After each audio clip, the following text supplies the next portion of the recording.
Welcome back to the Mancave Caucus podcast. I'm your host, Ben Baker. Tim Holden is here as well, just hot on the mic over there, across from the makeshift desk.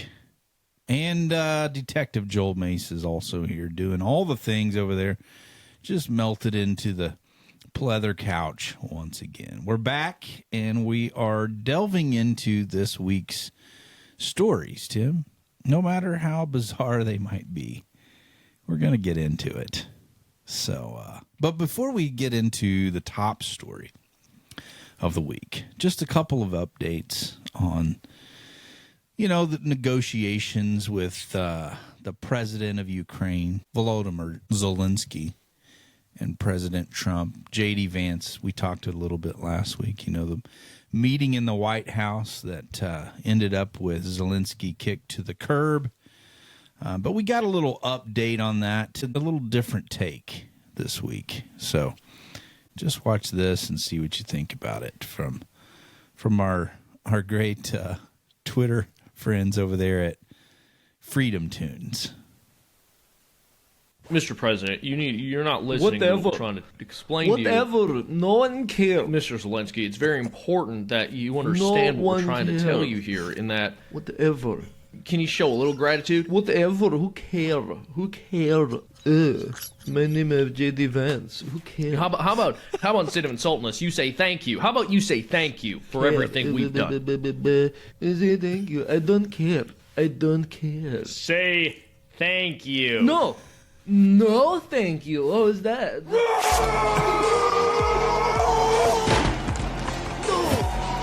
Trump, no! Please.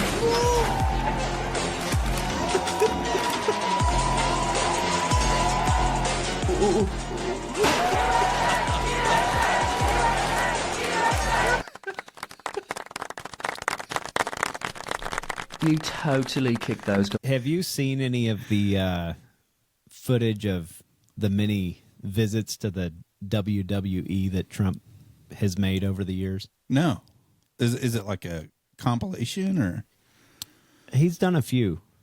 Oh, you mean like actual appearances? Yeah, he would like part of the whole charade. I see. I know at least one. But I think he's had 2 or 3. Haven't seen all of them. But yeah, they were drawing on that, I feel like. Yeah, the point being with that little video there, I thought was hilarious. Is that called a suplex? Right. Yeah. I don't know that for sure, but when you just grab somebody and then drop. Right. And then you got the chair and all that. But the point being is it was hilarious to me how the media played out and tried to, give this outcome where Zelensky was winning the round, basically, from that meeting at the White House. And in all reality, I think it was completely opposite of that. And, not even really realizing that Trump and JD truly want peace for Ukraine and for all the stakeholders, all the people involved, right?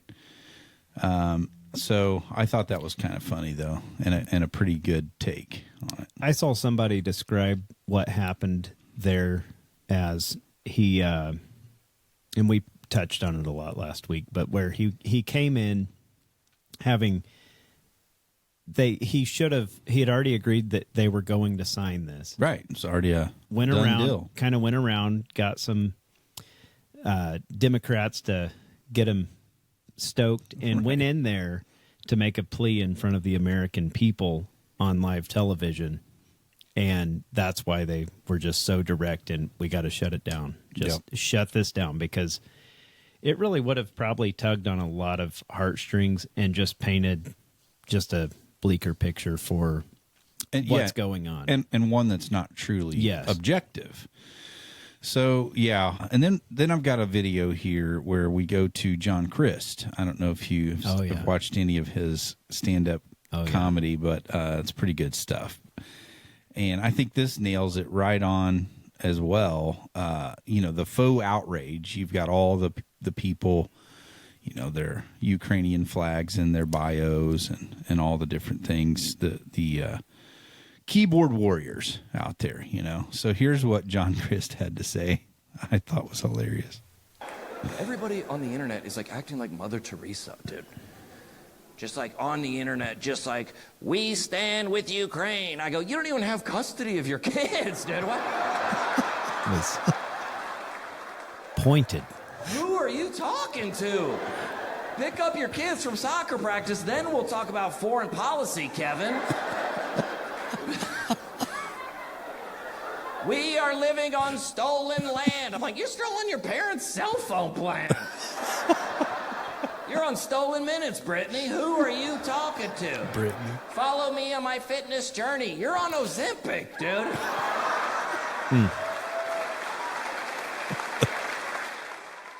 It sums up Good the stuff. keyboard warriors It so sure well. does. Did you see the Babylon Bee article that anyone with a Ukraine flag in their bio was being drafted to No.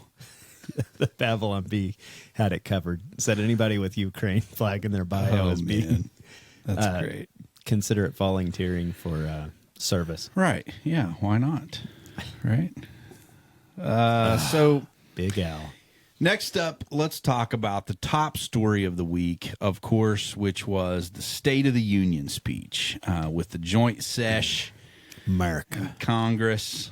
Did you guys watch the State of the Union? I know we were texting back and forth. I watched every second. I stayed on CBS CBS for the rebuttal. Yeah. And then Barry All the after. Sanders. Did you watch that No, rebuttal? I didn't see that it one. was Barry Sanders? sorry, Bernie. Bernie. Bernie Oh, Sanders. I was going to say Yeah. Weekend at Hall of Barry's. Fame I was running thinking back of Barry Sanders. Bernie. Yeah, I was thinking of Weekend at Barry's there, Joel. These onesies. Oh, dude. It was more of that. Yeah, we were in Senator Schroer's office, and we watched the State of the Union. It was a blast. Had a little jam sesh, too, with the chief of staff for Senator Gregory is a very good dobro player, found out. Played in Nashville, and so we just jammed out for a while. Did you too. talk to him about the Japanese I didn't. banjo? I should have asked him about that. He probably knows a lot about it. Yeah. So the Donald, man, what in the world? It was so great. Just dropped a 2-hour mic drop marathon, really. Left the libs just clutching the pearls, harder than a vegan at a Texas barbecue. Waving the bingo cards, I think, is Yes. It's so great. left the dims waving the bingo cards. And just, set it up, too, for the people on the internet to just have a heyday with all the little paddles they were holding up. People putting their own sayings on there. But, think about it. What are we, six weeks into the term, basically? 6-7 weeks into the second term of President Donald J. Trump, just flexing like a bodybuilder on tax cuts, border walls, energy. So American that, it's like crude oil, just pumping through your veins. bubbling. That's what it felt it's like. bubbling.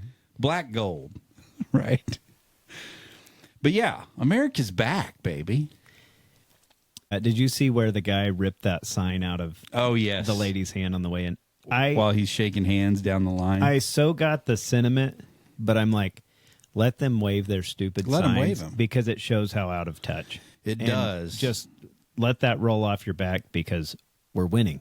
Yeah, the Dems just sitting there stone-faced, refusing to clap for a kid that has recovered from cancer, that Donald Trump, an honorary Secret Service agent, and they couldn't even stand and clap for that. Too bipartisan, for their The beauty of it is liking. that it was a setup, Yeah. and they stumbled. They didn't. right into the trap because the Elon- blowback's been absurd. Did you watch Elon just up in the gallery? Just as awkward as can be, Grinning. sipping his bottle of water and whatnot, but loving it.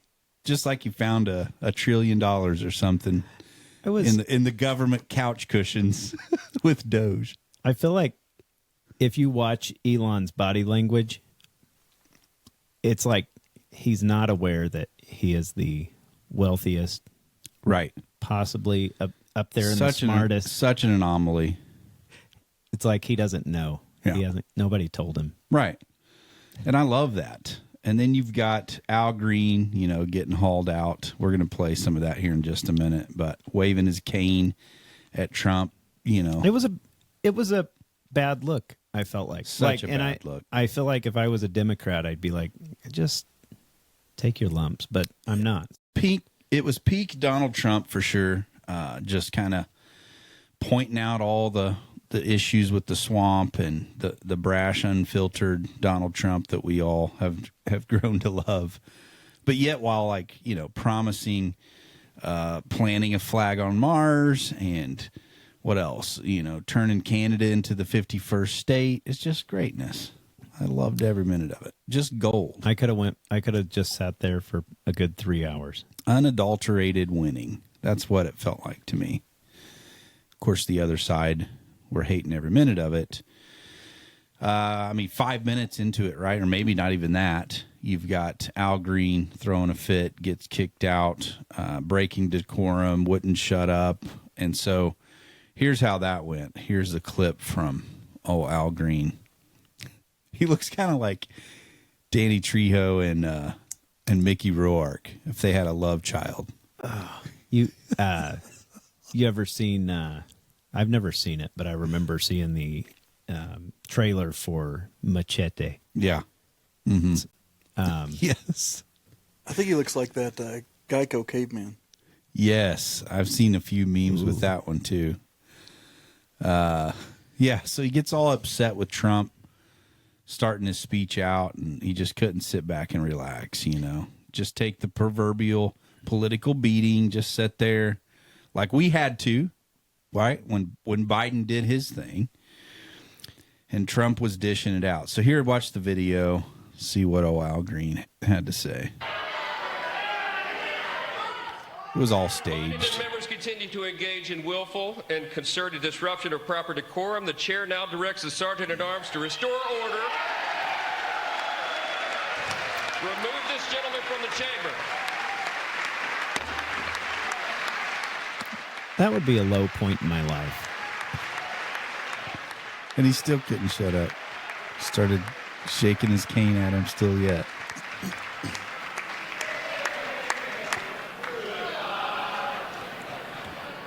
They started singing. Did you hear that? Hey, hey, hey, goodbye. Nah, I did not nah, catch nah. that, but she just There was old Crockett. Crockett looked a little sad, like Yeah. hauling him out just for peaceful protest. Oh man, just couldn't handle it. Here's a few of the highlights I just wanted to bring up and play. Here's where Trump calls out Elizabeth Warren. This is good as well. With no end in sight, the United States has sent hundreds of billions of dollars to support Ukraine's defense. With no security, Democrats start clapping for that. I didn't realize that either. I get it now.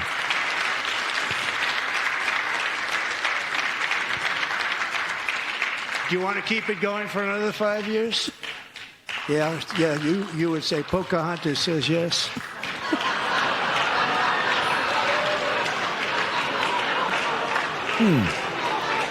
She still keeps clapping. I wish he would. 2000.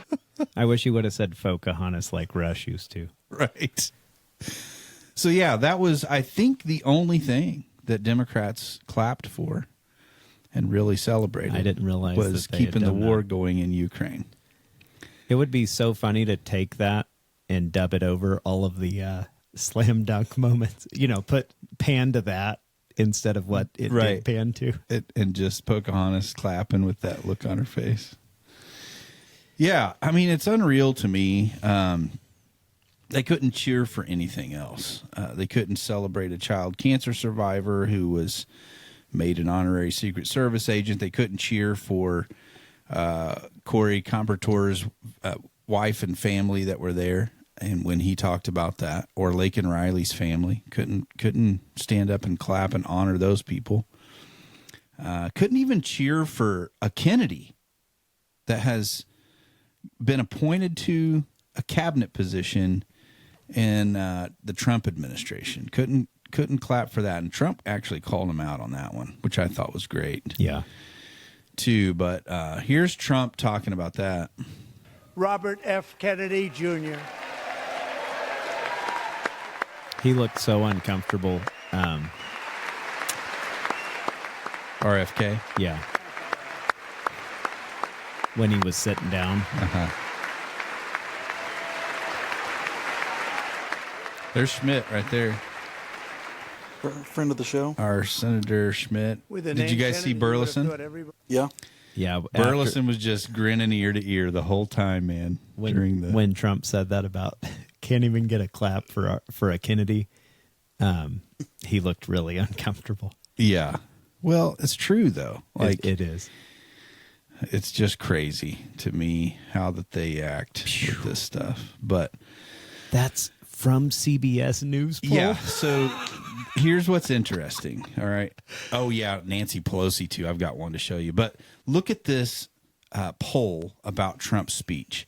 76% That's of the gotta American be painful people for them to put on the TV. Approved of his speech. Only 23% disapproved. And this is a CBS. That's what I'm saying. Poll. They had to put that up on the screen. If that doesn't tell the story, what does, right? So obviously, I think Trump was right on track with his speech, dealing with the very things that the American people are upset about or concerned about. Yeah, here's Nancy Pelosi. What does she have in her hand? What was it? Like an umbrella or a cane or something? I think it was a cane. Was it a cane? So somebody was so skillfully made this meme of Nancy. She was just like sitting over there chewing on her gums or something. I don't know what with the allegations, and I don't want to get in the weeds, but with the was it the Democrat National Convention where they thought she dropped a bag of cocaine? It kind of looked like she was doing some little thumbnail bump smears every now and again, and that was I saw some speculation on that. Yeah, so this is Nancy Pelosi. Somebody put a fresh bottle of vodka in her hands. Oh, this is hilarious. She's acting really strange. She looked like she was going to cry the whole time and was so jittery. Just it's hilarious. So yeah, Nancy Pelosi was not having fun at the State of the Union for sure. We've came a long way since her standing behind Trump and ripping up the speech the last time. Remember that? But yeah, the left are losing their minds over this stuff. Did you see the cringy video of the Democrat senators who did the video ahead of the State of the Union speech? So there's 22 Democrat senators who did the exact same word for word video, basically bashing Trump and Elon right ahead of the State of the Union speech. So look at this. This is somebody put all of these together and like the audio of it all together. It's just crazy. When I win, I will immediately bring prices down starting on day one. They're all saying exactly the same thing.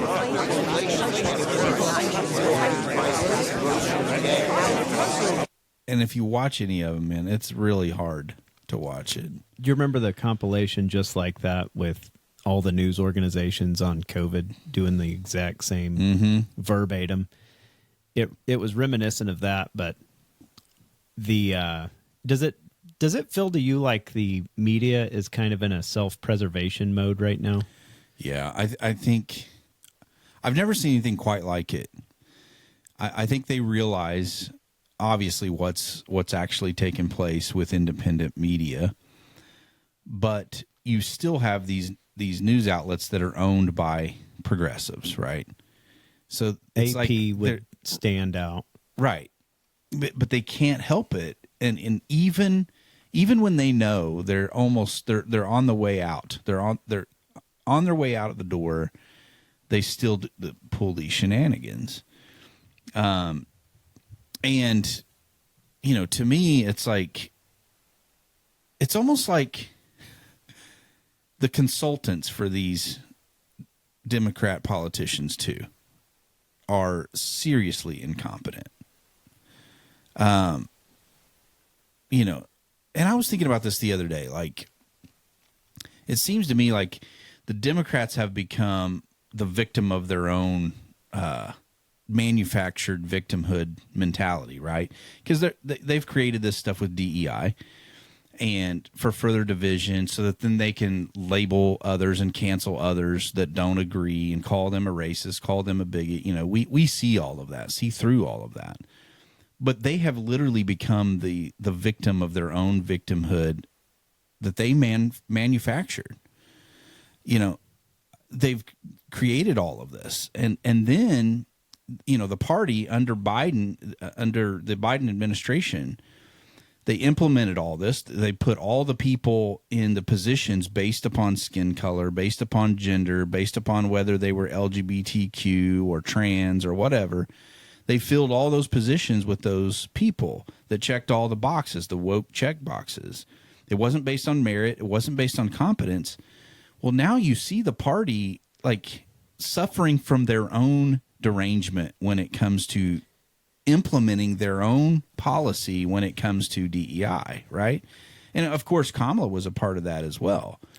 But now they're running the party, and it's really hard to watch, like how bad it really is, and some of the advice you can see that is given to their side that is obviously not connecting with the American people and is not convincing anybody to come over to their side.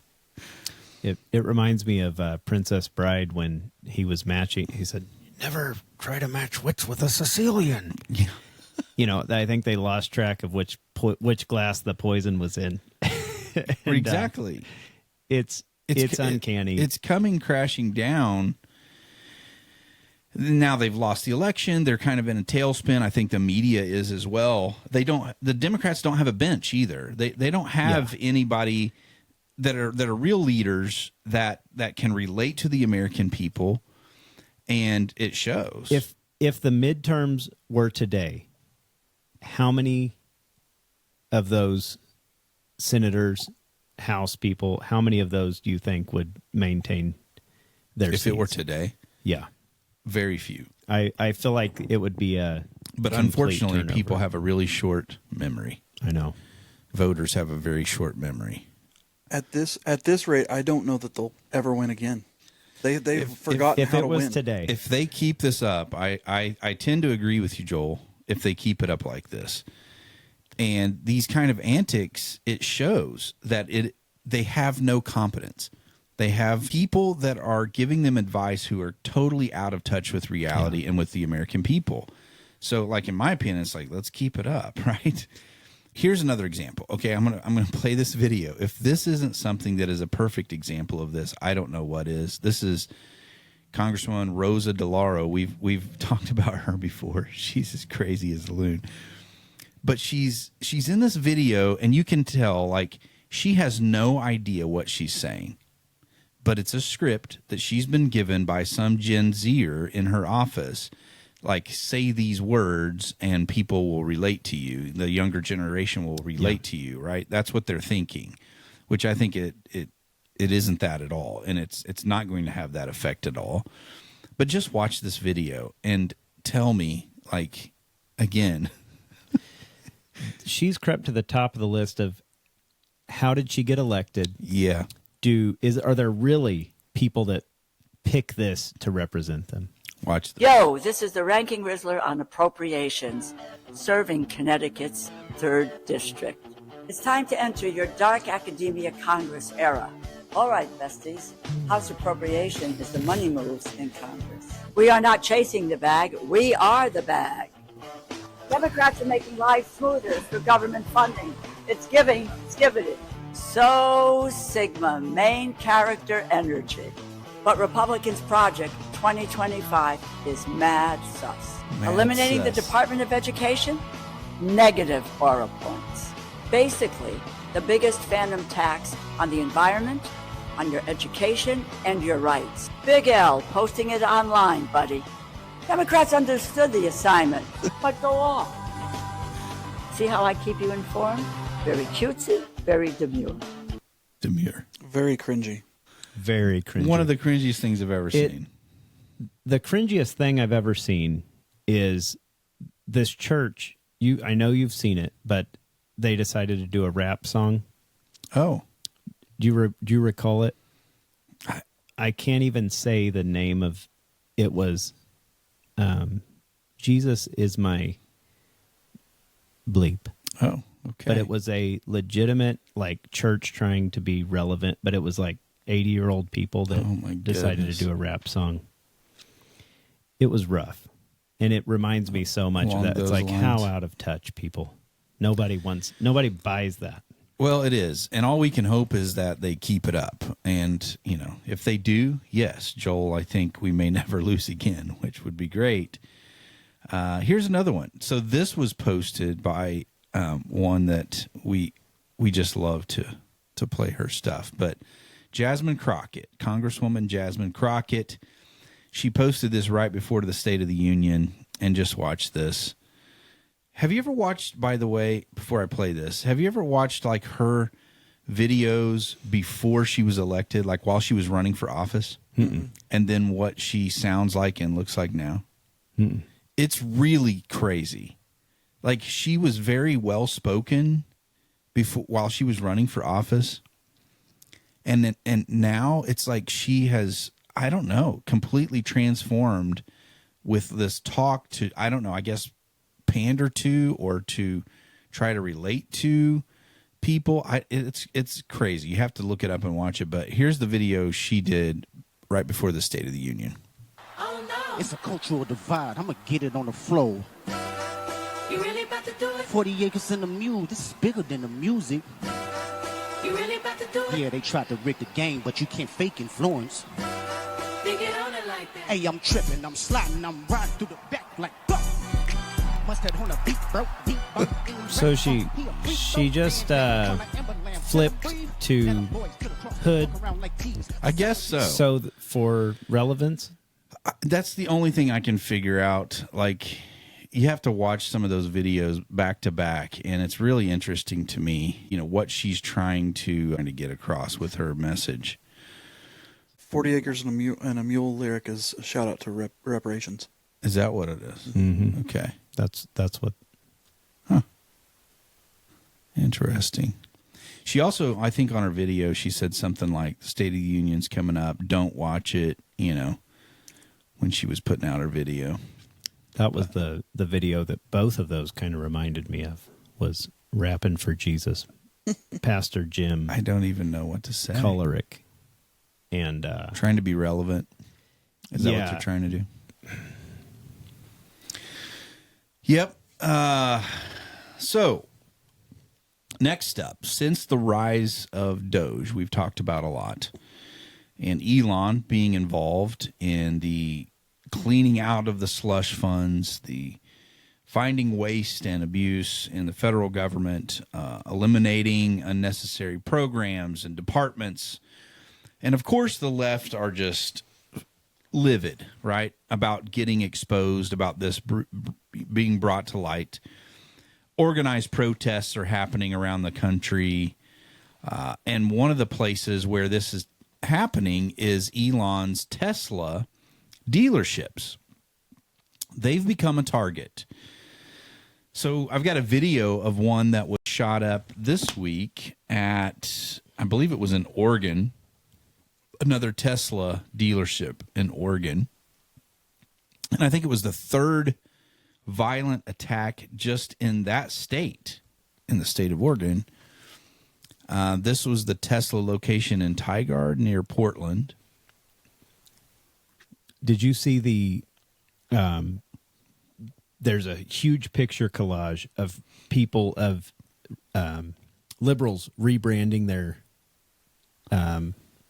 Teslas? No. It's unreal. Really? They had changing the name on it? Yeah, Honda Civic. They like everything.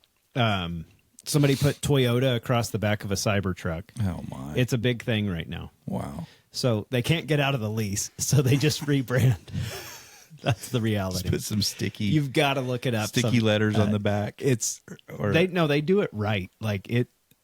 I wouldn't know because I couldn't hardly pick a Tesla. That's out. Hilarious.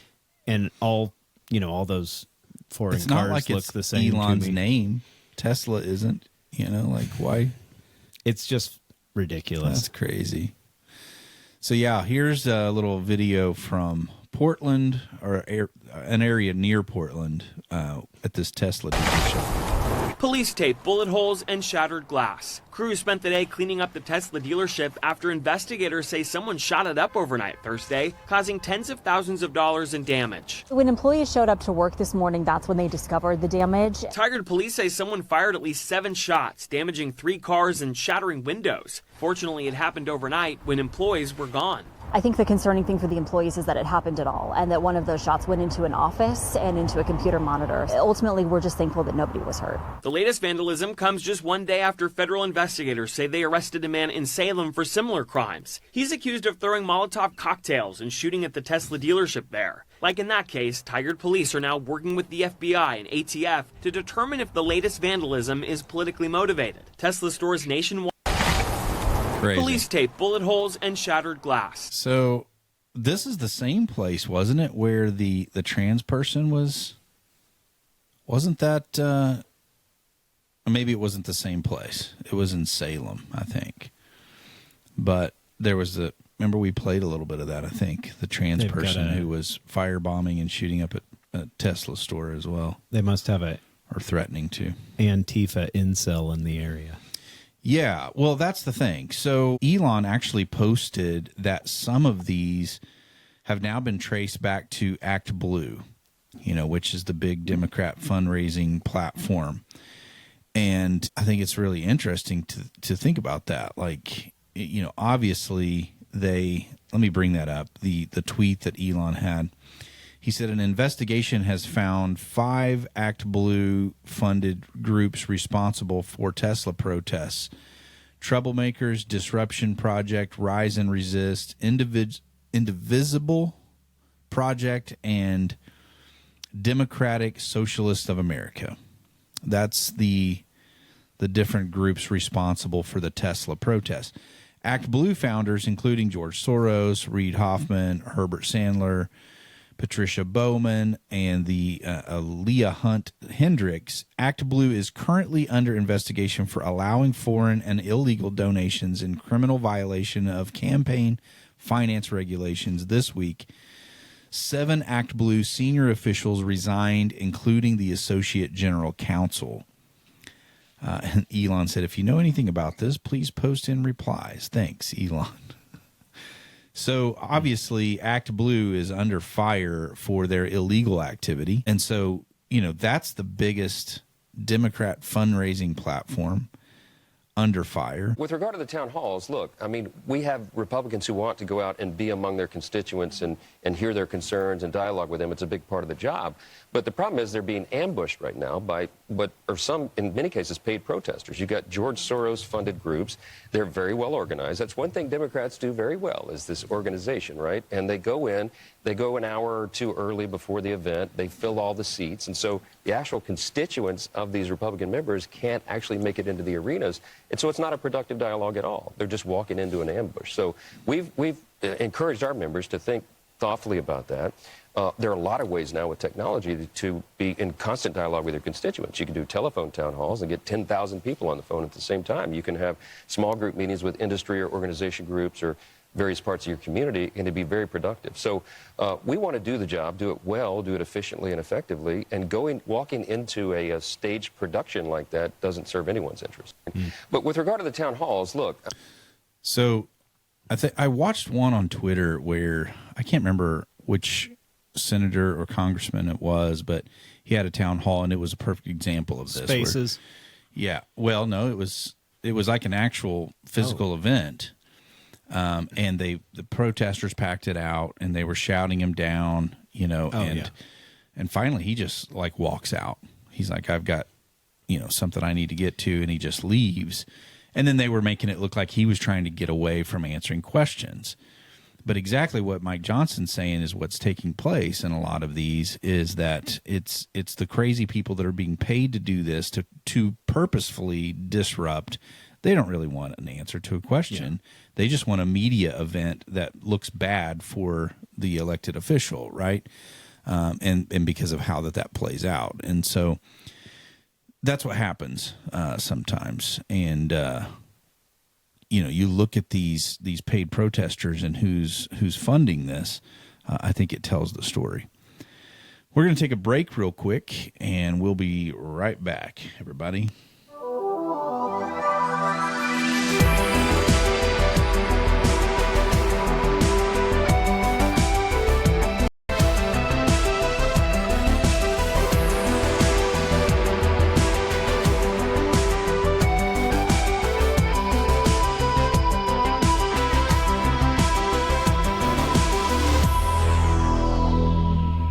I'm going to come back in on some Zach Top. How about that? Love it.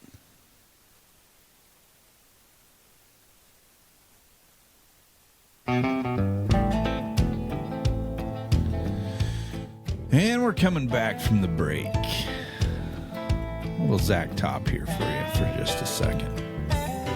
My lucky star fell out of the sky.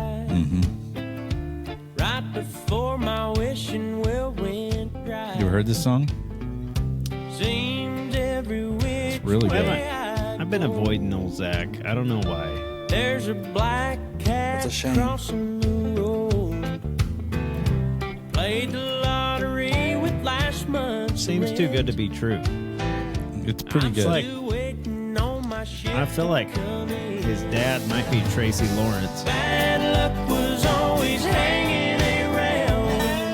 And his good role was always mom might be Tanya Tucker. Yeah. Bad luck. But you came along and now it's gone so long. Bad luck. All right. How about let's talk about the CCP spies that were caught serving in our U.S. Army this week. I don't know what CCP is, but it sounds... The Chinese Communist Party. You haven't seen this story yet, Tim? You'd think they'd crazy. Be easy to spot. A significant espionage case began to unfold involving members of our very own U.S. Army accused of spying for the Chinese Communist Party. 2 active duty U.S. Army soldiers. I'm not sure how you pronounce these names. Maybe Joel can look them up. But Jian Zhao and Li Tian.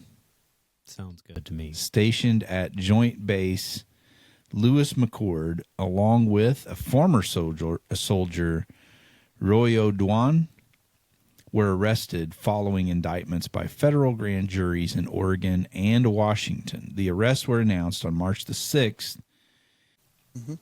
The allegations detail a multi-year scheme where Zhao collected and sold sensitive military materials, including hard drives marked secret and top secret, as well as documents related to the high mobility artillery rocket system known as HIMARS and U.S. military readiness for a potential conflict with China. All of these things, these guys were conspiring to sell. In exchange, Zhao reportedly received at least $10,000. Can you imagine selling our top secrets of our military to China for $10,000? For how much? The guy, 30 pieces of silver. The guy was really being taken advantage of. Li Tian and Duan allegedly worked together from November 2021 to December 2024 to gather and transmit sensitive military information, including technical manuals for the U.S. Army fighting vehicles like the Bradley and Stryker, with Tian passing the data to Duan for payment. Tian and Duan. I just can't believe this is... What was their first clue? Right? Like, could we not see this coming? Was there not one single person who was like, Tian and Duan might be an issue? You know? Not a single person. Here's what Kash Patel had to say. He said in a post on X, this is March the 7th, he stated, I can now report that today the FBI, along with our interagency partners led by Pam Bondi, arrested 2 active duty U.S. Army soldiers and 1 former U.S. Army soldier for theft of government property and a bribery scheme. These individuals have been charged with stealing America's defense intelligence capabilities and empowering adversaries like China in betrayal of our country. They will now face American justice. Additionally, in a Department of Justice press release, Patel remarked, while bribery and corruption have thrived under China's Communist Party, this behavior cannot be tolerated with our service members who are entrusted with sensitive military information, including national defense information. The FBI and our partners will continue to work to uncover attempts by those in China to steal sensitive U.S. military information and hold all accountable who play a role in betraying our national defense. Unbelievable. Like, this is what happens, right, when you have a woke military leadership like we have had under Obama and Biden. It's like the foxes are in the hen house. Like, and you know this is not the only instance, right? I mean, maybe the only one we have found so far, but there's no way this is the only situation where we have espionage taking place that are embedded in our own military branches or own government. So we'll see what happens with this moving forward, but it seems as though that Kash Patel is definitely on the warpath about this. I mean, I never heard anything like this come out under the Biden administration, definitely not Obama's administration, or even the former Trump administration. I've never heard anything like this, like our own military, active duty military members being spies for the CCP. That's just crazy to me. Who was that senator that was dating a Chinese spy? Oh, California. Yeah. Adam. He was just in some... I'll find out. It's not looking good for him. Recently. This is recently? No, it's been a couple years back. It's been in the last, few years. But he just got into another big mess. Eric Swalwell. Swalwell. Like on a... Yeah. Ling Ling. Whatever her name was. Ling, yeah. And like I said, I mean, they're not hiding it that well. It's crazy stuff. Yeah, so hopefully we can root these people out of our military. I mean, who knows what all they have exchanged with China when it comes to sensitive military information. Next up, I want to talk about, we didn't even get to this last week because we ran out of time, but the Epstein files. So much drama over this. I've just had it. Like, I keep saying, why can't we just see the files? They keep teasing it. They keep saying, you know, it's coming out next week, or it's coming out tomorrow, or it's coming out tomorrow at noon, or, you know, whatever.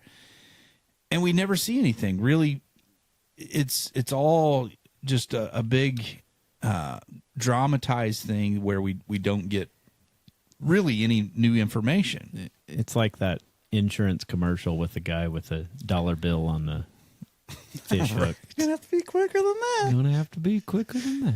I want to say it's a big nothing burger, but I hate using that term. I know, but You know what I mean? There is definitely, I think that all of the conspiracy theories were right all along is the problem. That it was the government. Yeah, he was so synonymous. Well, it definitely seems to be very likely that that's the case. So Pam Bondi, first she signaled a strong intent to release the documents related to Jeffrey Epstein, the guy who didn't hang himself, right? And this was February 21st, she told Fox News, they had this significant number of Epstein-related files on her desk. They were just reviewing these, and they were going to provide them to the public. And this goes back to, Trump's directive, like saying, we want to see these.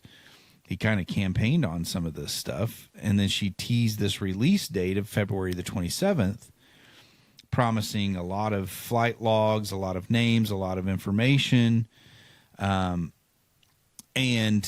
then, it built up all this anticipation among the public and with lawmakers and even people in the media, especially independent media, Trump supporters as well, who expected new information, new revelations from this about Epstein's network of high-profile associates. And then on the 27th, the Justice Department released what they called the Epstein Files Phase 1, right? Which the initial release disappointed all of us. I mean, approximately 200 pages were released, including some flight logs and a very heavily redacted contact book. In fact, it was mostly redacted when you look at it. But most of this had already been public through prior court cases or media leaks. And then, the conservative influencers were handed these binders of all this 200 pages of information. That was already publicly available. That was already really available. And then, some people called that out. Like Glenn Beck was one who was like, this is a huge disappointment. This is a total joke. This is nothing really new when it comes to the Epstein files. And then Bondi kind of responded to all of this by claiming she had been misled, that the FBI's New York field office withheld thousands of pages of additional documents, which I don't doubt that necessarily. So then she ordered FBI Director Kash Patel to provide these, deliver the full and complete Epstein file list by February 28th. And investigate the withholding of that.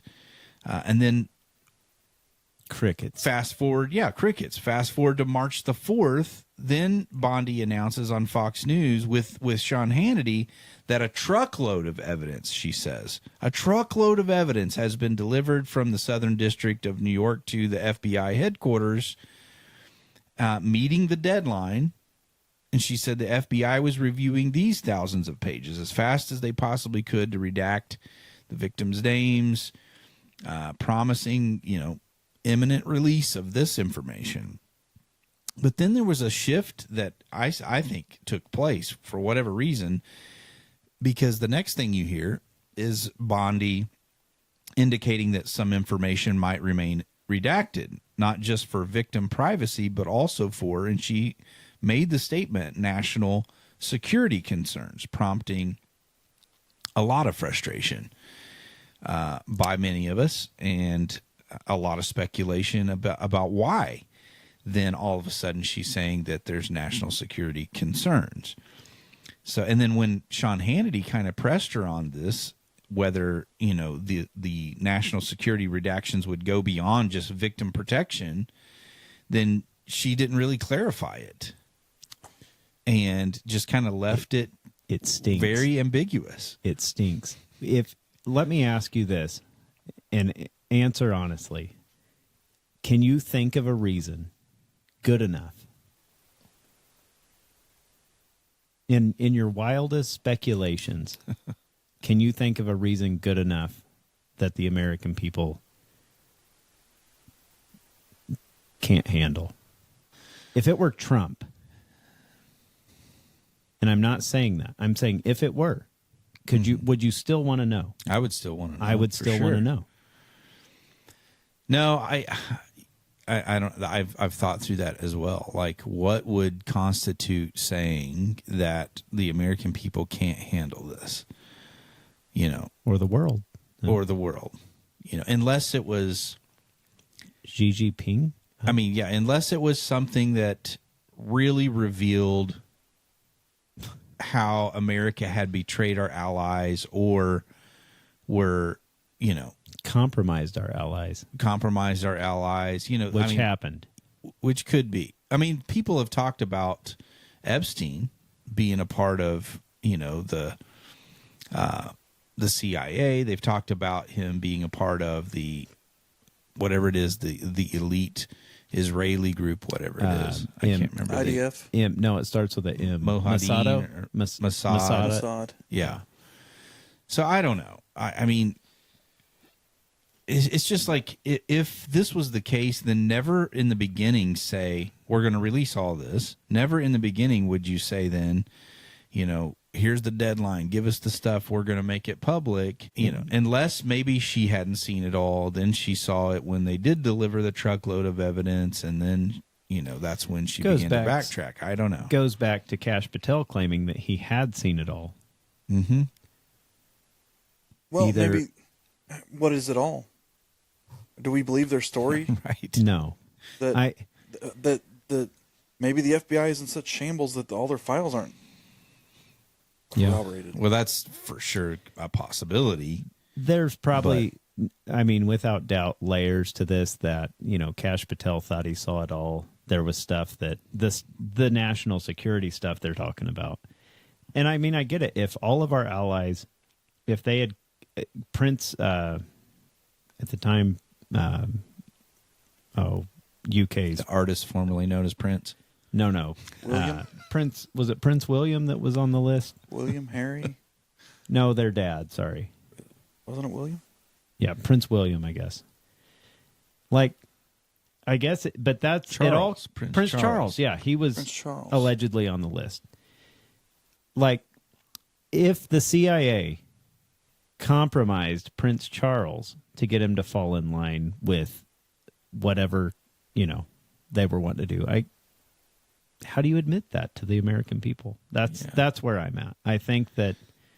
Yeah, it still seems like to me, though, if there's a truckload of documents, that even if a few parts of that were something that truly did compromise national security, that part could be redacted, and we could still get the bigger picture. I still won't be happy. I won't be happy either. Tim, what's InfoWars say it is? What they've said it is all along, and that's a CIA op. Yeah. To compromise world leaders. So, I don't know. Which makes sense with why it would be a problem. Yeah. The pivot to this citing national security, of course, is going to fuel, obviously, it's what's happening right here. Further conspiracy theories. And it just makes it worse. About why the government is withholding this information. It's the deep state. Yes. There's been a lot of conspiracy theories surrounding the Epstein stuff, right? Saying that he worked for the CIA, Israel's Mossad, partly based on a reported comment. I think there was, what was his name? Alexander Acosta, maybe. He was a former U.S. attorney that oversaw Epstein's plea deal, maybe it was. This is back in 2008. But he allegedly said that Epstein belonged to intelligence, I think was the term he used, that he belonged to intelligence and was told to leave it alone, but that was never really confirmed or verified or whatever. No concrete evidence from the released files that we have to this point anyway, or Bondi's statements confirms that Epstein was a CIA asset. But it's like the more this goes on, the longer it goes on, the more it seems like it's the most likely thing, right? Like it's like we've eliminated all the other things. They're pushing me to believe that Elvis is still alive here. Right. Have you seen the autopsy pictures where they show Epstein's ears versus his live Yep. pictures? I don't want to even talk about it. I know. Because I'm crazy. But Right. Aliens. little bait and switch. There was a journalist by the name of Julie Brown who was a key Epstein investigator. And she has dismissed the claims of a definitive client list or intelligence link as just nothing but internet-driven conspiracies and speculation, noting that 10,000 pages of redacted FBI files are already public.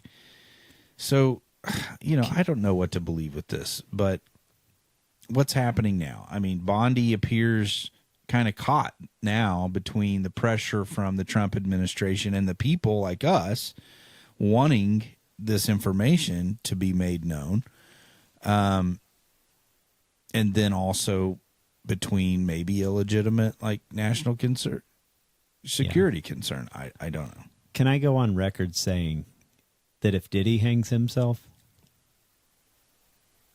I'm in the weeds, It's a boys. sure- You're going to have to it's a come sure. in with a weed whacker. A weed To whacker. get me back. Let me Weed ju- whacker. Let me just say, if Diddy hangs himself, it's because all that the pallet loads of Yeah. it's not possible. Baby oil. Baby oil or lubricant. He'd slip whatever. right out. Slip right out of that noose. Slip right out of there. So the national security mention has definitely intensified distrust among a lot of folks. It just reeks of a government cover up, right? Or some kind of elite involvement. Though I suppose it could reflect some standard classification protocol. I don't know. So supposedly, as of March the 7th, Bondi was on MSNBC saying that there's going to be another release, but expectations are very tempered, I think, after the first one was a complete dud. And it's almost like the boy who cried wolf at this point, right? We're going to get a pacifier is what we're going to get. So it kind of remains fluid. There's no timeline really or confirmation of what the truckload contains. And so there's just more skepticism. Turns out it's just the turns out. ashes and melted down servers that they yes scooped out of the dumpster at the Whoops. New York office. The top secret files are gone.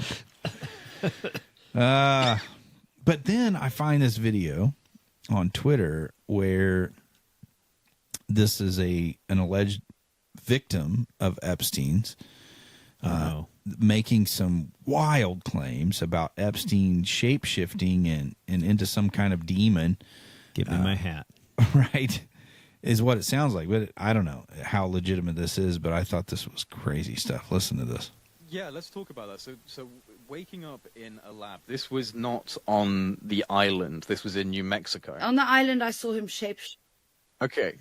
in the bedroom. Let's talk about that first, and then we'll touch on this lab experience as well. So, can you explain what you mean by shape-shifting here? Well, when I was in the bedroom with him, because he used to take me into that small bedroom, and it was always dark and really cold, and then it was almost like when he was or something. Like I looked at him, and suddenly his face like grew like big like this, and then I saw these huge black eyes like this, and then a big mouth with this horrible tongue and like this sort of dragon horn stuff, which is like almost like the devil, or, you know, I can't explain really what I saw, because I saw it like, I mean, I can explain it, but it's like so hard. I did paint it, but I burnt that painting because I just hated it. But I can paint it again. But I just, I saw him turn into this horrible, creepy thing. And I wasn't on drugs, I wasn't drinking alcohol, nothing like that was allowed. Like, like a lot of people think there were parties going on there. There weren't any parties. There was no alcohol, absolutely not allowed. Like, I smoked, but I had to smoke far away, and hide. And I had to wash my hands after smoking. And they were very fanatical. They did not like things like that. But I could have been drugged. I don't know, because again, when you're in a place like that, they could slip something in your drink, in your water or in your food. You just never know. Her body language seems strange to Could me. you imagine, though, trying to live a normal life after the... Oh, you would be scarred horrors? for a life, for sure. Yeah, at the very least, like, if you survived it. But, I don't know. I mean, these people are evil, I think, for sure. But I had never heard that kind of thing before. So I don't know. I mean, is it going to happen? Will we actually see fresh information? It's hard to tell, right? We'll get something. So just might be nothing. A nothing burger. You said it. I hate that term. Is there not a better term? What's wrong with nothing burger? I don't know. I just never have liked it. Doesn't sit well. I guess it's accurate, right? Like people can relate to that. But I don't know. I'm just like, whatever.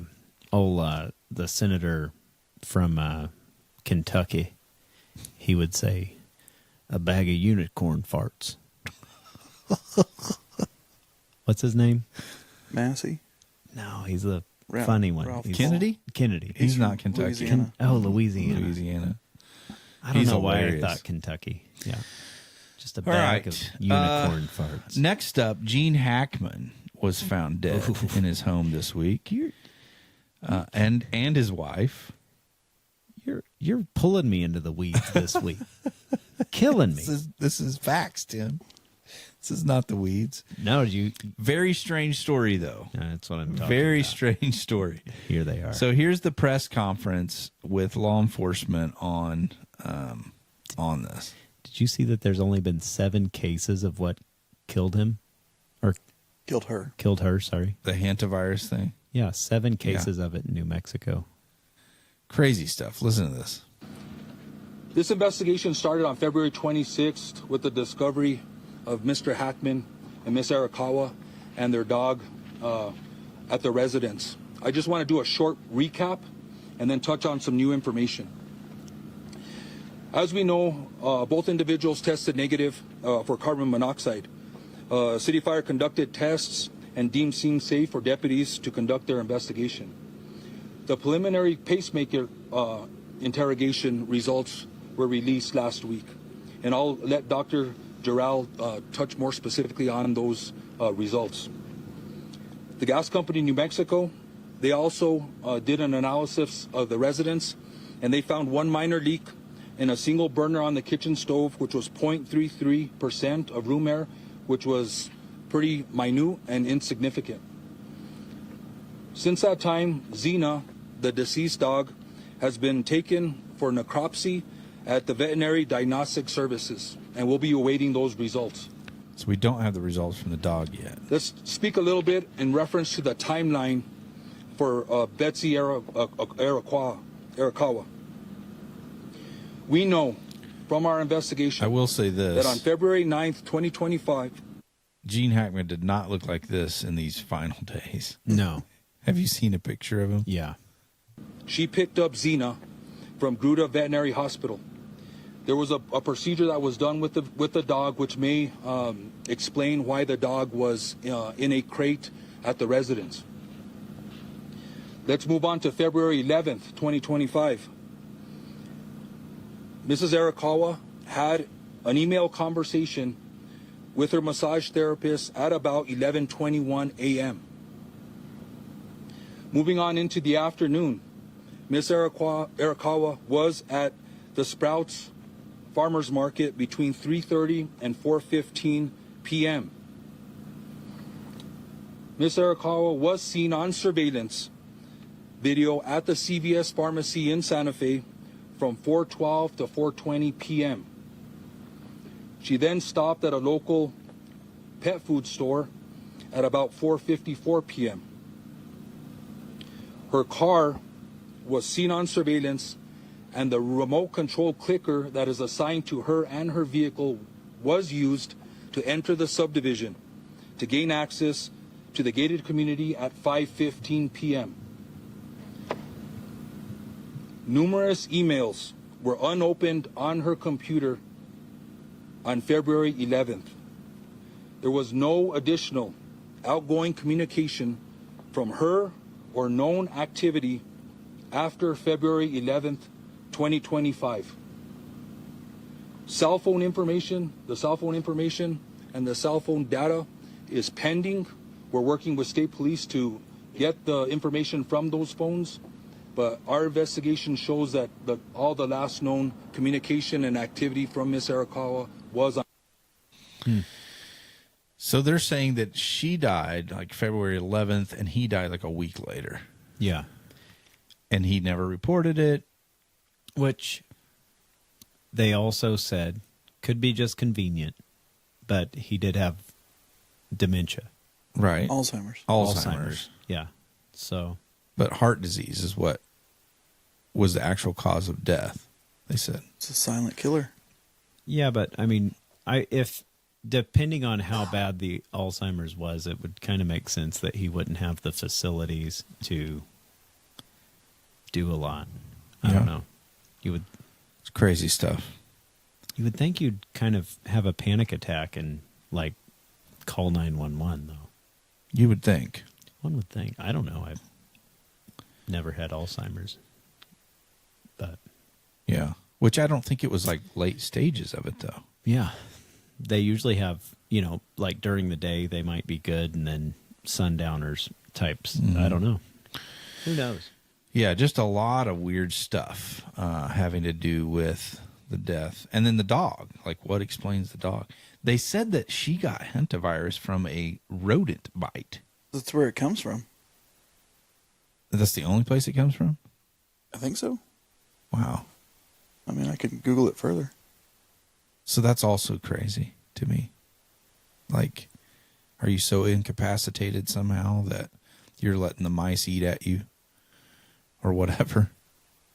Or maybe it was, I don't know. It's just crazy stuff to me. I don't know. And then the dog, which I guess maybe the dog can dogs get the same thing from rodents? Maybe that's why it. But that would be an easy thing to get to the bottom of, Quickly? Quickly, I feel like. I don't know. Everything stinks. It does. So yeah. Anyway, next up, Gavin Newsom starts his own podcast. I saw that. This, and it doesn't go so well. He has Charlie Kirk on as a guest. Yeah, that was a bold. I'm going to play this one clip. There's several that are very good, but this one is regarding, you know how the left have this whole talking point of how the right wants to burn books.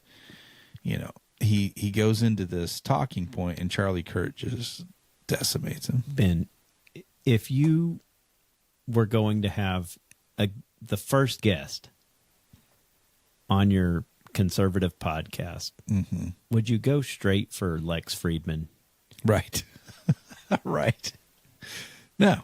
I mean, like, especially with the softball. Like, did he really think that it was going to go well is what I have to know. But I have a theory on this. Okay. I'm going to divulge in just a minute. But let's watch this clip of Gavin Newsom and Charlie Kirk.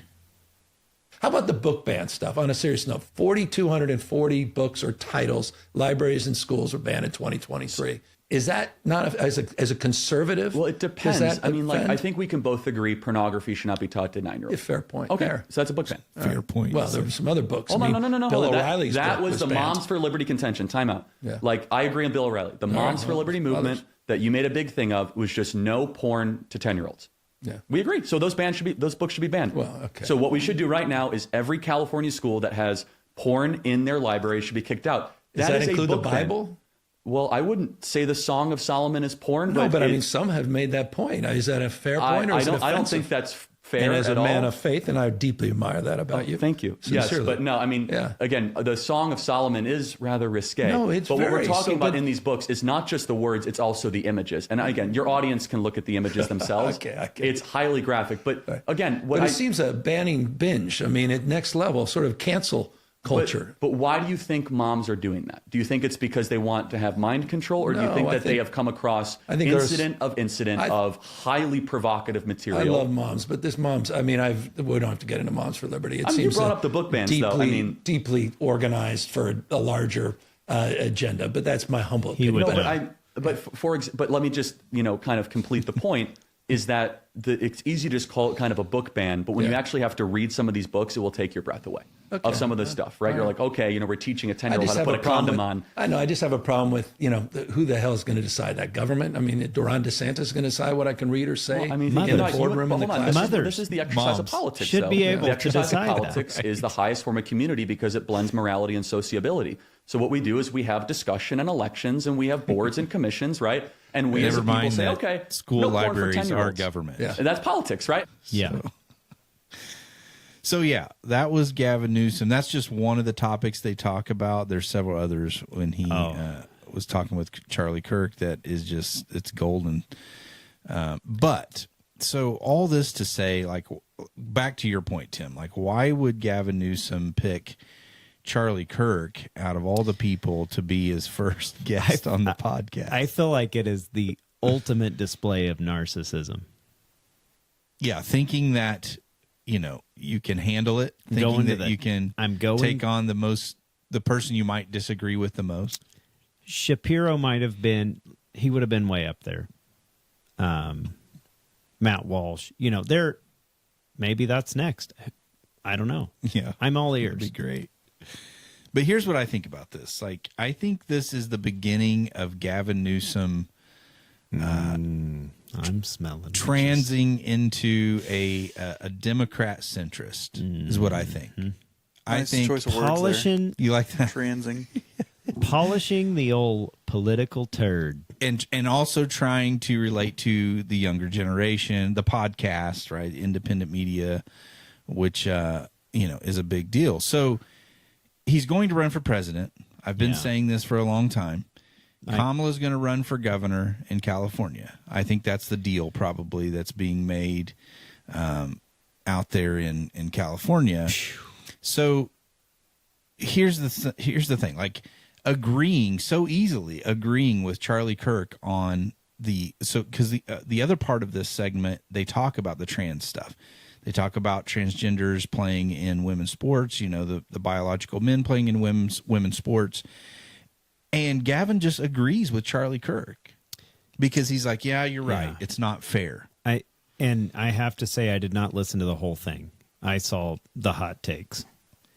And when you think of it from that, I think you're absolutely right. I think it's what it is. I think he is beginning this transition of to be reasonable. Yeah, to be more reasonable, more centrist in policy. Appeal to the masses. Appeal to the masses and say, fair point. Like, I get it. Yeah, that's not fair. That's what we talked about earlier was how they forgot how to win an election. But because they've radicalized and they've isolated everyone, I mean, this is a game plan. If he wants to stick to that centrist idea, that's the game plan to get back in the race. I think it's the only You're making game plan. You're making me feel like Newsom's greasier than ever. He is greasier a than sly ever.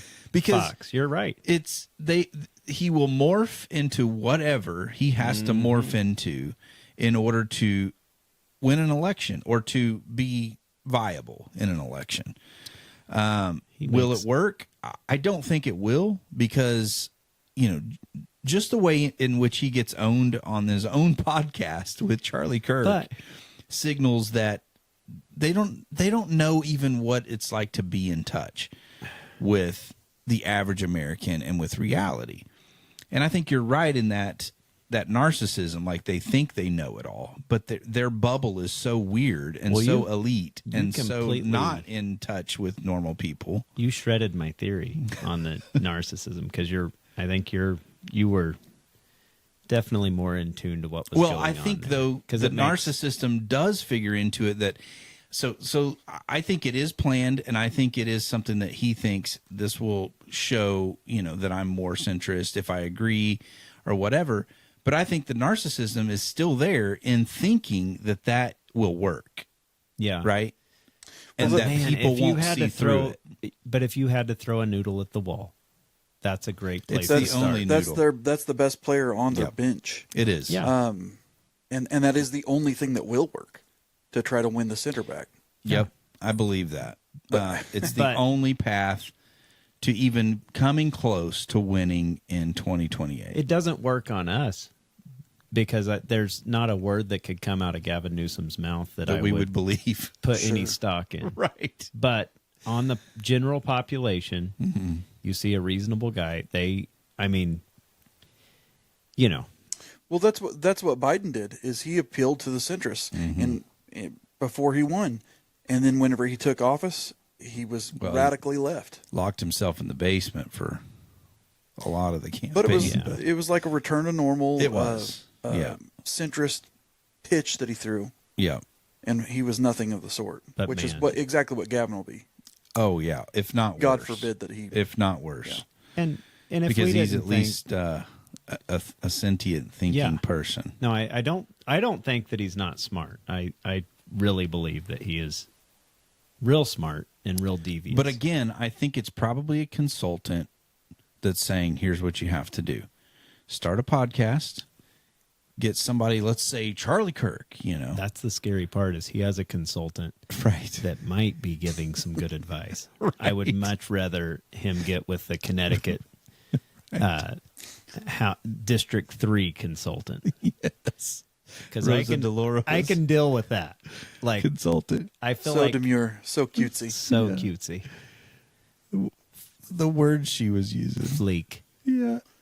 It's just crazy stuff. Sus.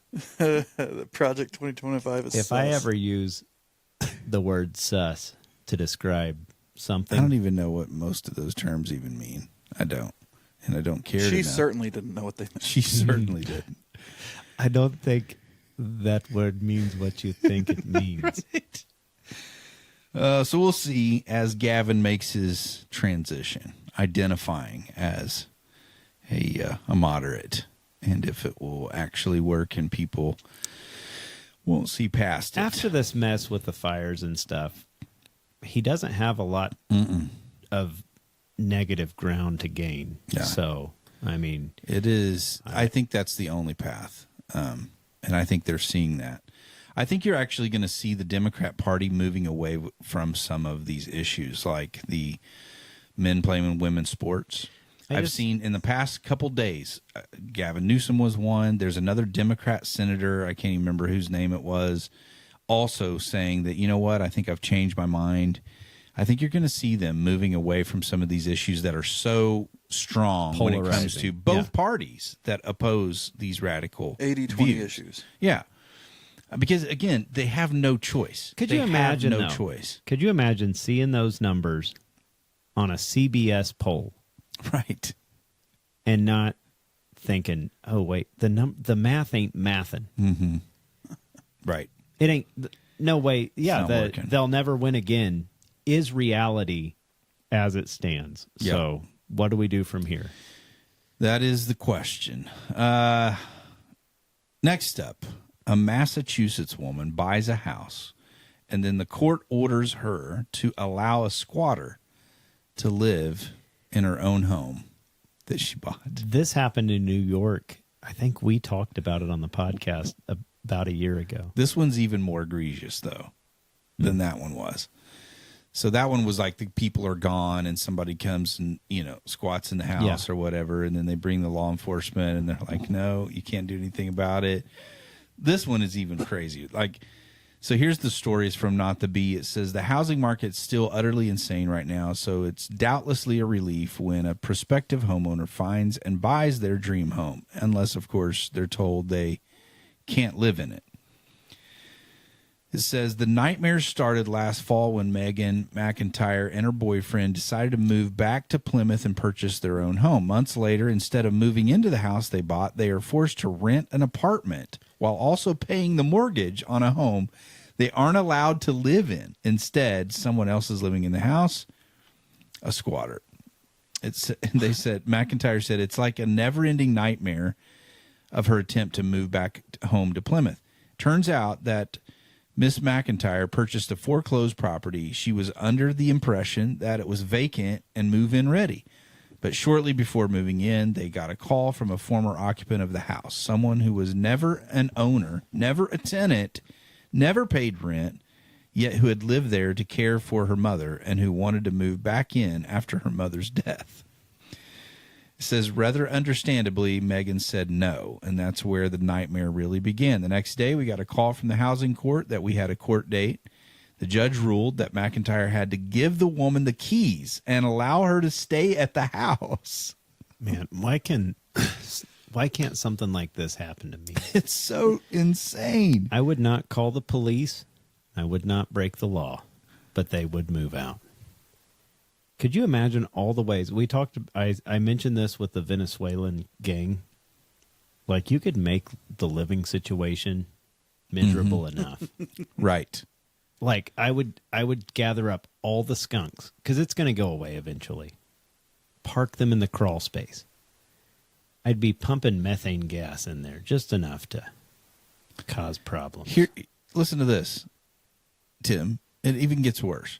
They had to replace the floors, had to restore the floors after the squatters ripped up the carpet.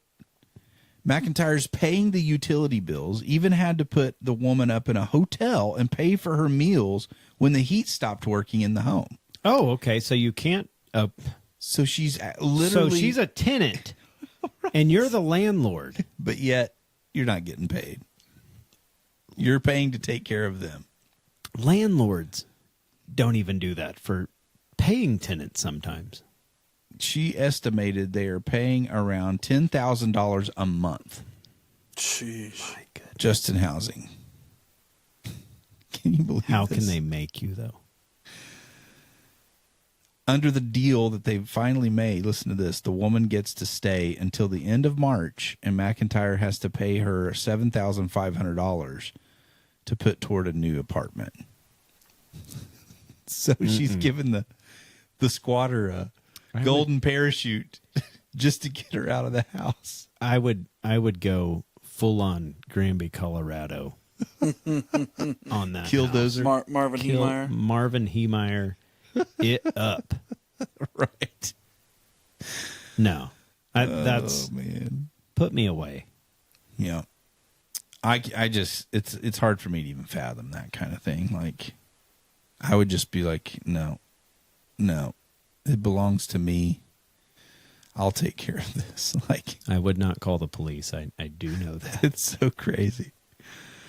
Next up, another Not the Bee article. Citibank makes a mistake and was supposed to credit a man's account with $280. But instead, they accidentally gave him $81 trillion. I was trying to figure out if that was a B or a T, and I was like, I think $trillion. that's a T. Listen to this. It says, apparently Citigroup made an insane error while attempting to credit a customer's account for $280. Instead, they credited his account with $81 trillion, enough to pay off the national debt more than twice. If it took them more than 5 minutes to figure that out, why haven't we got Citibank involved in paying off the national debt? Is what I want to know. If that happened to me and it took them more than 5 minutes, I think they might find that there was only about 79 trillion left. You couldn't even find a bank to withdraw that. I already thought about it. Right. No, I wouldn't withdraw. I mean, I think I could spend that on Amazon. you come home and your boxes be buried in your house. You would have to squat in somebody's home just Lord, I've seen the things you've done for other people, and I want that for myself. Yes. Like, why can't this happen? And apparently 2 people overlooked it. Who was assigned to check it. Did they leave him with 81 million just as kind of a condolence prize? Consolation prize, yeah. So, yeah. And then a third employee caught the error an hour and a half later after the payment was processed, and the transaction was ultimately reversed several hours later. The report further mentions that there were 10 similar mistakes of $1 billion or more last year, down from 13 instances the year before. That tweet is priceless.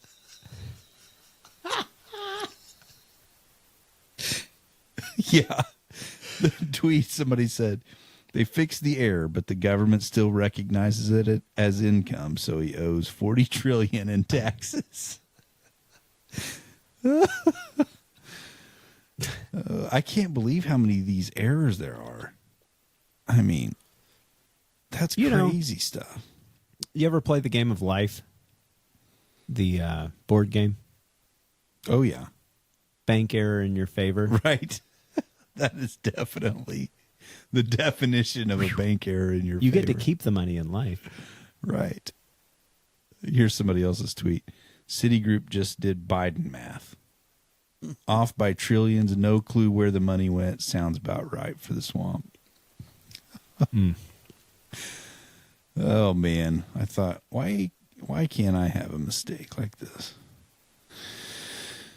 Oh, I bet that person, though, whoever that person was, you would think. I mean, I don't know. A lot of screenshots. Maybe they can't fire him. They probably check one of the woke boxes, and so can't fire him. Hey, he became the richest man in the universe for a moment. A man in the universe. The richest man in the universe for just a moment. Yeah. Maybe by far. Forever. Or ever. Yeah. I wonder if he'll get in the Guinness Book of World Records. Nobody's even came close to that. He didn't keep it, but I'm pretty sure in an hour and a half I could have. That's what I'm saying. I'd have done something with a large amount of it, at least. I'd have a fleet of Sherman tanks.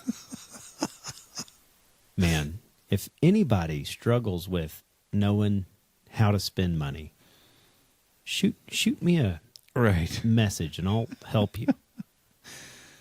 Speaking of money, did you see President Donald Trump announced via Truth Social that he's going to establish a U.S. crypto strategic reserve? I did. Oh. So basically a government-managed stockpile of cryptocurrencies, and then they actually list them out. So Bitcoin, Ethereum, XRP, Solana, and Cardano. I hadn't heard of that one before. So, in theory, if the government, they're going to follow through with they're going to put this in Fort Knox too. If they, listen though, if they pumped and dumped it, they could pay off the national debt. Mm-hmm. If they pumped it over a long period of time, easily pay off the national debt. But the dump would really be rough. Mm-hmm. Talk about taxes. Right. Make taxes feel nice. Right. Yeah, I thought this was interesting. Like, you had the executive order back in January, which directed that there was going to be a presidential working group, right, regarding crypto, exploring creating a national digital asset stockpile.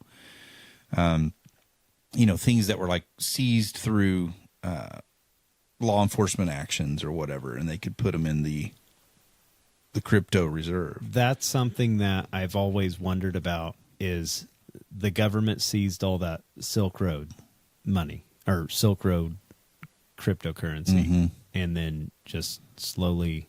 Yeah, what do you do with it? They sold it.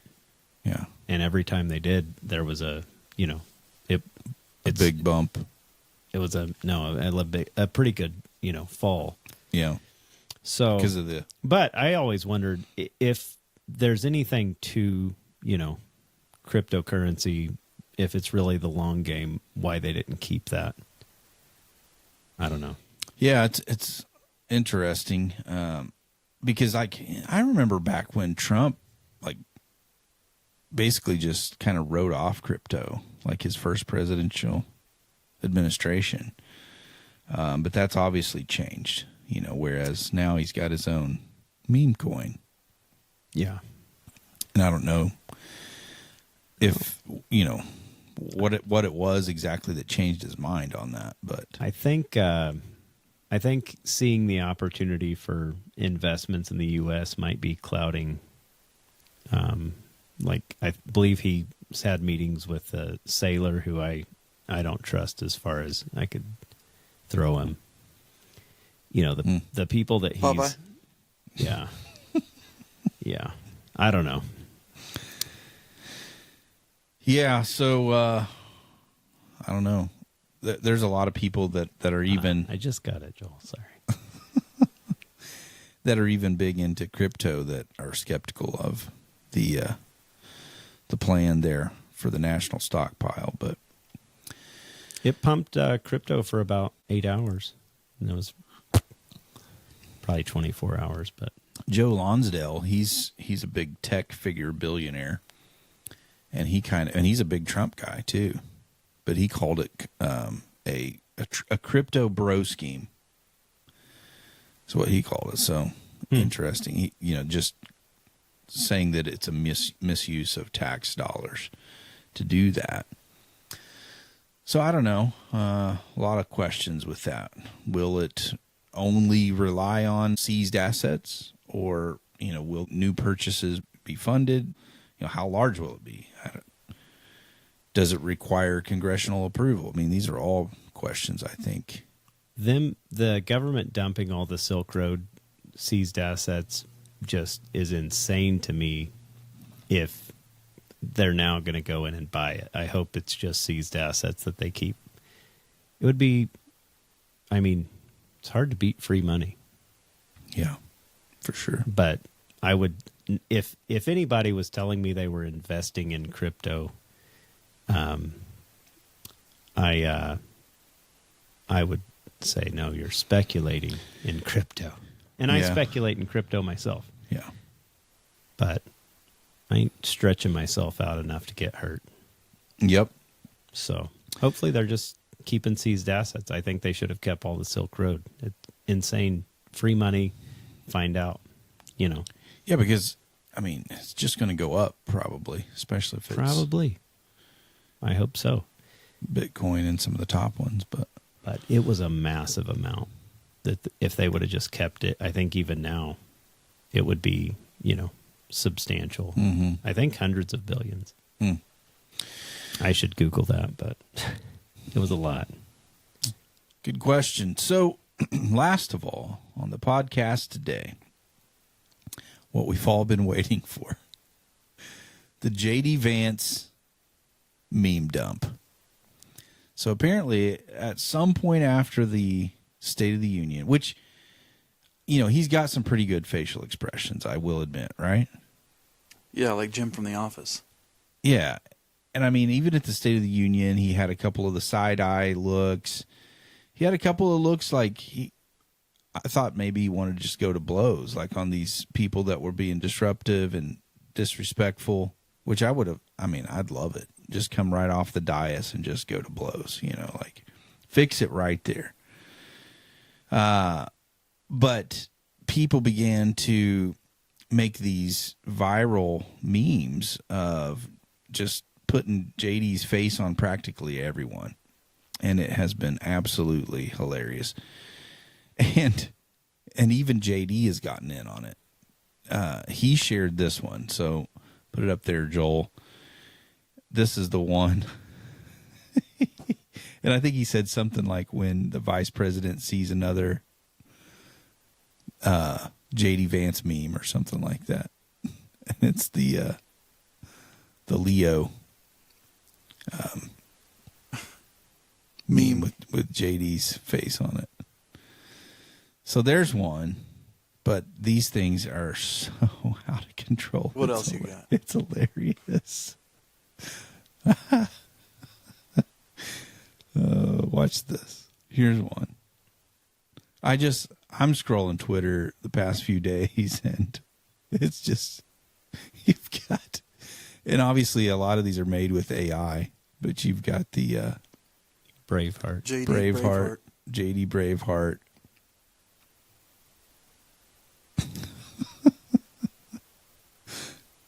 Oh man, look at this one. This is the Vance Halen, and they're all JD Vance. Vance the night away.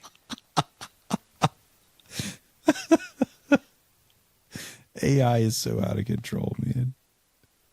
It makes for some great entertainment, though. Here's Mr. Vance's neighborhood. Yeah. We've learned so much today, and I'm so very proud of you. Mr. Rogers. I shared one of Hulk Hogan.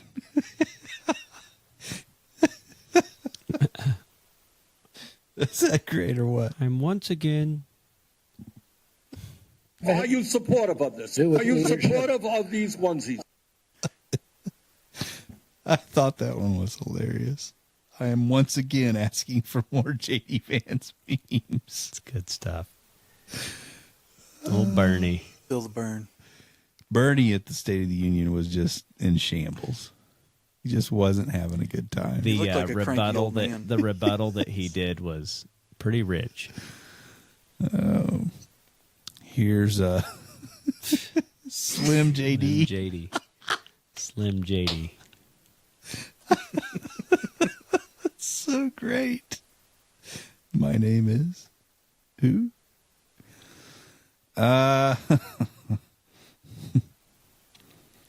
There's this one Twitter account.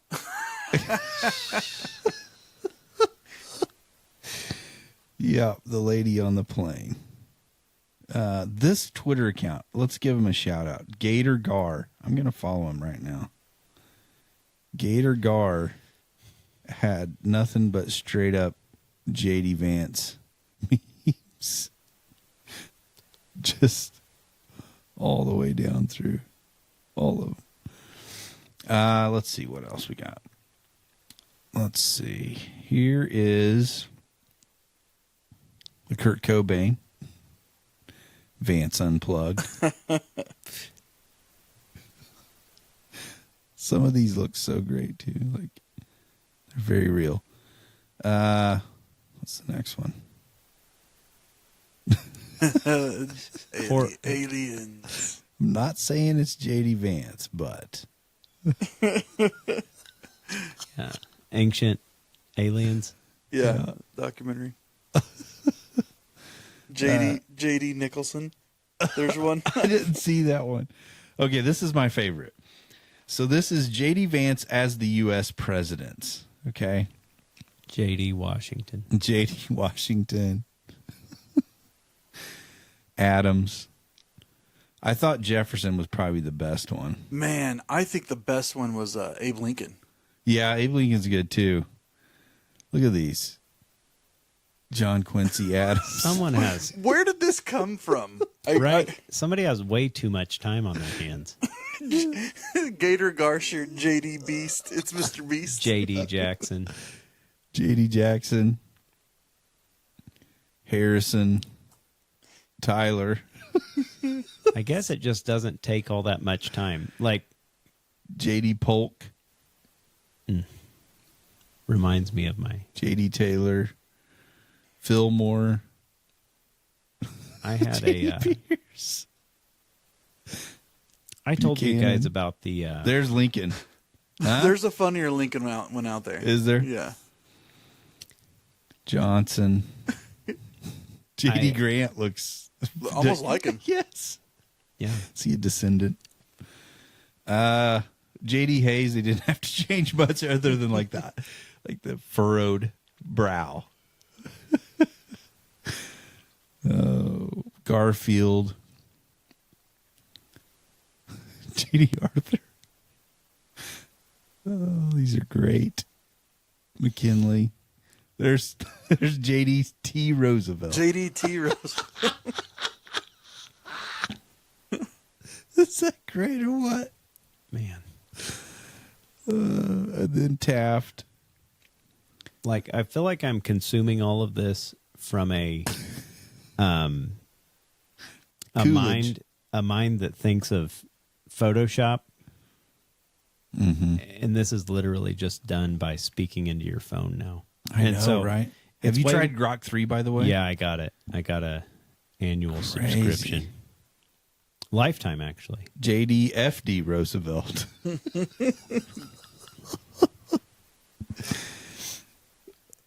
Genghis Vance. Oh, where's the rest of the presidents? They cut them off. They cut them off? Yeah. How did this How did this come about, though? Is a great question. Yeah, where's the source story? I'm finding out about it with the audience. Vance, go. That's low hanging fruit, right? It's the side eye. I feel like that's where my dad would have started. The side eye. Oh, what's the last one here? There was so many I couldn't even put them all on here, but oh yeah, Richard Simmons. Oh, there's the.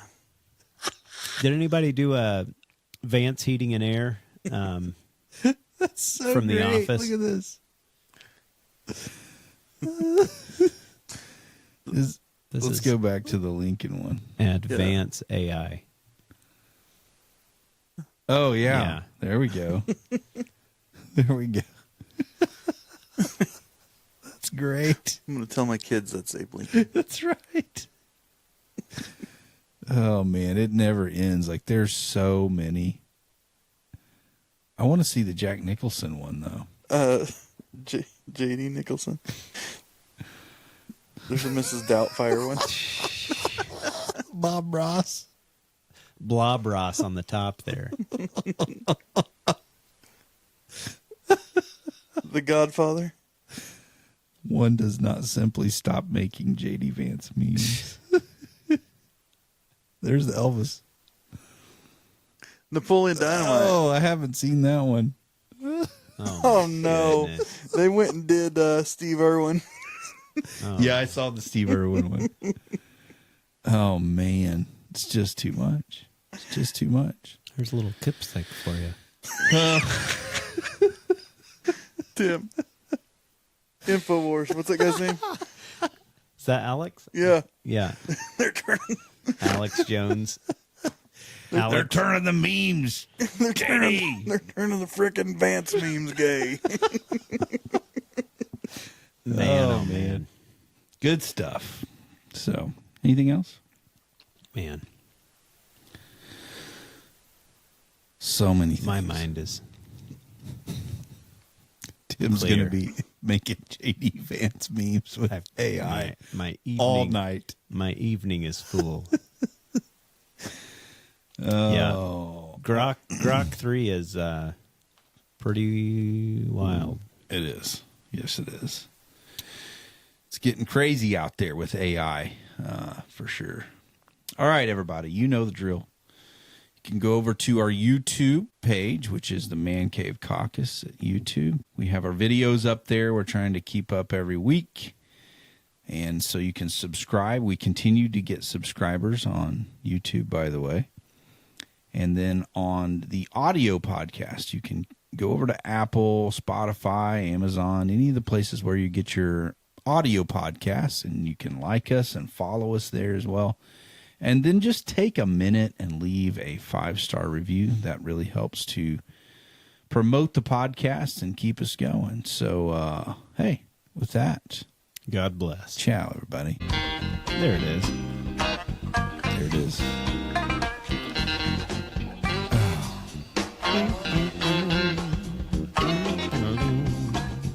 We got to schedule another Jeff City trip, by the way.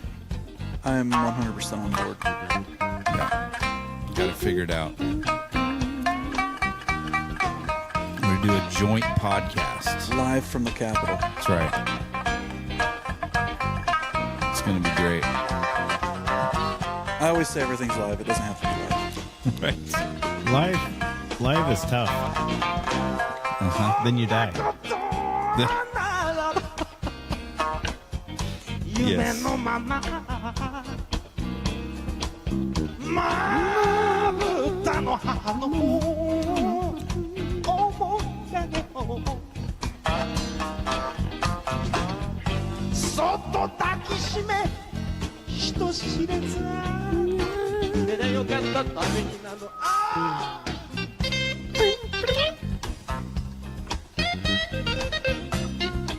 Did you guys see the midweek? I haven't yet. Talked about conservation. It's interesting stuff. That was good. I will check it out. The state chamber shared our podcast from the week before. What? Really? Yeah.